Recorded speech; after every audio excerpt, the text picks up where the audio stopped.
sit, roll over, high five. I didn't really train this cat very well, did I? Hello everybody, welcome back to Coldcraft. My name is Laynce, and I will be your guide for the episode. I am also joined today by my real-life cat, Miles, who I brought along to the world because I was a little bit lonely. You see, a little while ago, Season 4 of Coldcraft ended, but I wasn't ready to say goodbye to my projects as I had a ton of things that I had yet to finish, and so Crazen was kind enough to let me have the world so I can continue it in single player. I said in a previous episode that I would finish this project no matter what, and I am a man of my word. So between the different series and the different projects I've been working on, I have been working on Coldcraft little bits at a time. And the first thing you probably noticed since the last episode is that this flower forest is no longer a flower forest at all. There are neither flowers nor is it a forest anymore, so I've kind of just turned it into a plains biome. But the reason I did this is because I need to do a ton of terraforming work, and I figured flowers would just make it more difficult. And not only that, but now that I've cleared out the area, I have so many flowers to use as decoration and for dyes.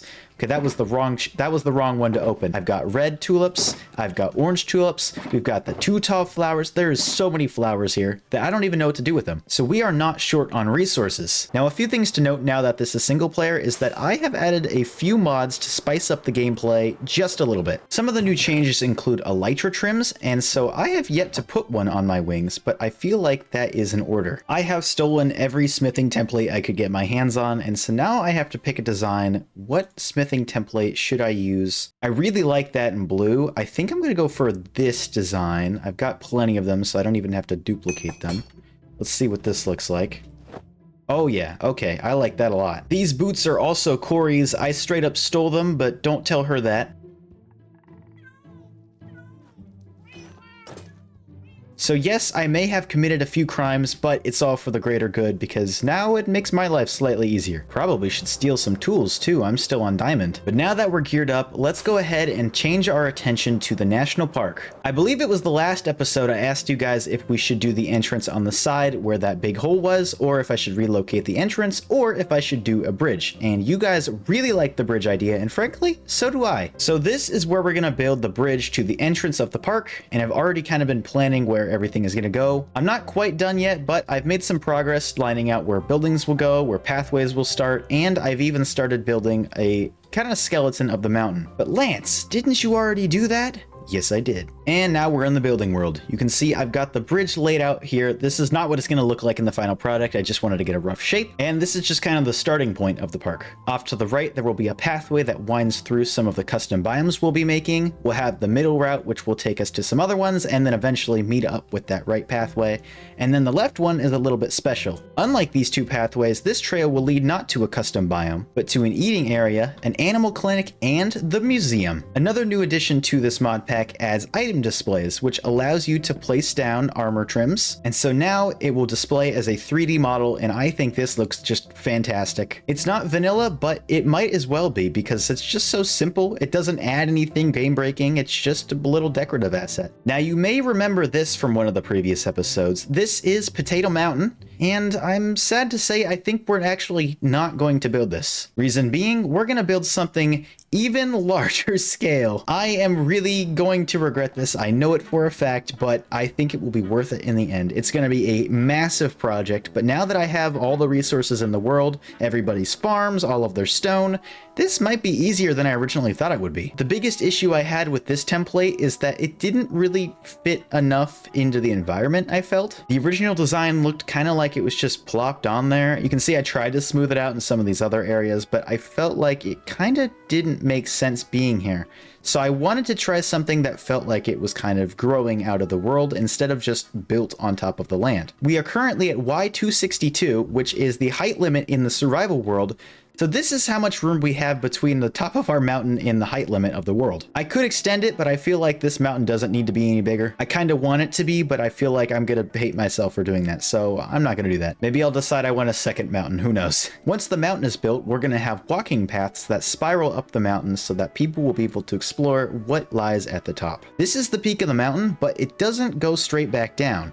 Instead, it stops here at a little lake that will be in the top of the world. Now, I've got some plans for that, but I don't want to spoil it just yet. All you need to know right now is that there's going to be a lake at the top of the mountain. I am really excited to build this mountain because I know that once we get this done, we'll be able to incorporate story into it. And I have some big plans for this mountain. I have a really big issue where I just keep adding work to my projects, and while they may be cool, they are absolutely massive. The mountain is not going to be our main priority right now. What I want to focus on is the entrance. Now, in my head, I have a vision of what I want this to look like, but as of now, I don't actually have any point of reference to build off of. So I am going to get to planning, and actually, I totally forgot something. We got to go back to the creative world. A few months ago, I made a short saying that for every subscriber I got on that video, I would build a custom tree.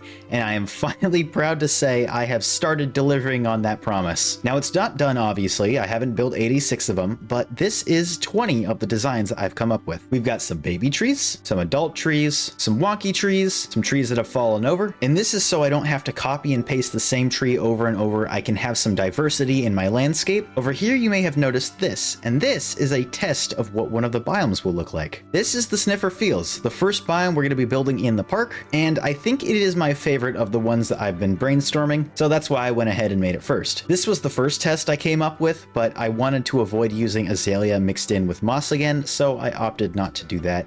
But I wanted to retain some of the attributes like the calcite river and the podzol that is spread around the moss. I really like using tuff instead of stone, so I think I am going to retain that aspect as well in this biome at least. I've made a really nice calcite border that really highlights the river, and I'm not sure if I'm going to blend it a little bit more. I started doing that here and there, but I do like how much it pops without the blending. I've had the idea to have a sniffer themed biome for quite a while now, and now we can actually do it.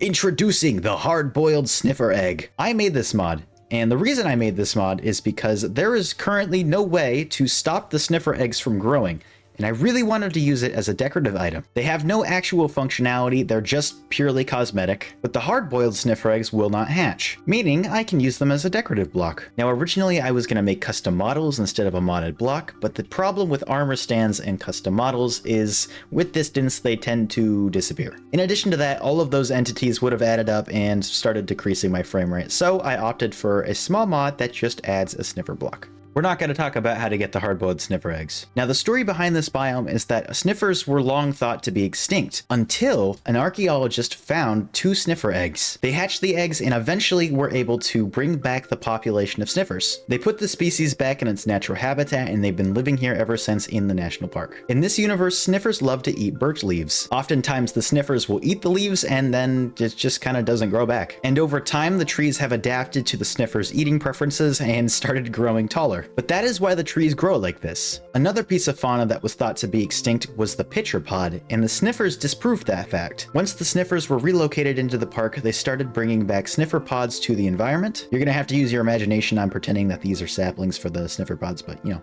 whatever. Anyways, as the name suggests, a pitcher usually holds some kind of liquid. In this case, it likes to catch water. It doesn't rain all the time, so it tries to find moisture, so you'll often find the pitcher pods near sources of water. If I fly up here, you'll see that the pitcher pods are actually lined on the river, and this is because they need a lot of hydration to survive. Over time, the sniffer population increased and they started laying their eggs around the world. But yes, that is the idea of the Sniffer Fields. Let me know what you guys think about this. Should I make any changes? Should I add something? It's going to look a little bit better than this at a larger scale, I think, but I really like how it turned out. I'm very proud of what I did here, and I can't wait to see it in the actual park. One more thing that I want to address is this hole right here. Now, before the server closed, this was going to be a farm, I believe, or someone's base. I'm not too sure. It looks like it was going to be a farm. I was going to have the entrance of the park right here, and this foiled my plans. That being said, I'm not going to move the entrance back to right here. I'm going to keep the bridge idea, but I do want to return this area to its former glory. Reason being, this line right here indicates the edge of the flower forest, and that's where I was going to stop the national park. But now, I'm going to take over this whole section right here too. And that is going to be where the Sniffer Fields are. Why do I keep doing this to myself? Don't answer that question, it was rhetorical. But I do seem to have a thing for really big projects, that's for sure. And the last thing I want to talk about before the end of this video is Artifact. If you remember, in the last episode, I talked about starting a really big minigame that would go underneath the national park, and it was going to be absolutely amazing, and Yeah, no, that's not gonna happen anymore. But do not mistake my silence for lack of grief, because I'm gonna talk about it. Originally, I was gonna be making this game in the Coldcraft server. It was gonna be all vanilla, and it was gonna be right under the national park. But now I'm gonna do a little bit of a different turn. It's still gonna be played in survival, but we're gonna build it in creative mode.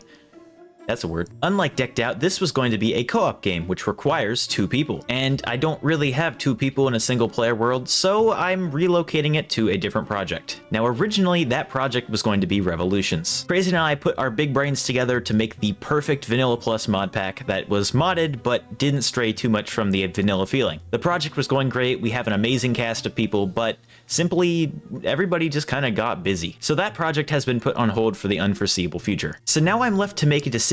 Do I do this project in single player and then just invite people on to play individual runs, or do I wait for that server to open back up again later, even though I don't know when that will be, and then build it then? To be honest, I haven't really decided yet, but one thing is for certain, this game will no longer be in vanilla. Another perk to doing this in a modded environment is I have so many more tools to work with. We got spring launchers, we've got amethyst displays, throwing ink sacs will blind people, lock blocks, new chests, traps. There's so much more to explore in this mod pack, and I think that will make this game just that much more unique, and it means I get to experiment with things I'm not particularly used to. So if you were worried about Artifact, don't worry, it will come back at some point, and it will be an incredible project, and I'm so excited. I have so many things here that you have no idea what you're looking at, but I know what it is, and I'm super excited to share. Oh man, this project has been brewing for 6 months, something like that, and it is turning out amazing, and I'm not even close to done, so get excited for it. I just wanted to let you guys know that Artifact is still happening. It's just going to be changing a little bit in how we're going to do it. All right, let's take off this steampunk outfit. Before I hit the record button, I was super excited to show off all the new things that are happening in this world, and I have absolutely enormous plans for this world that go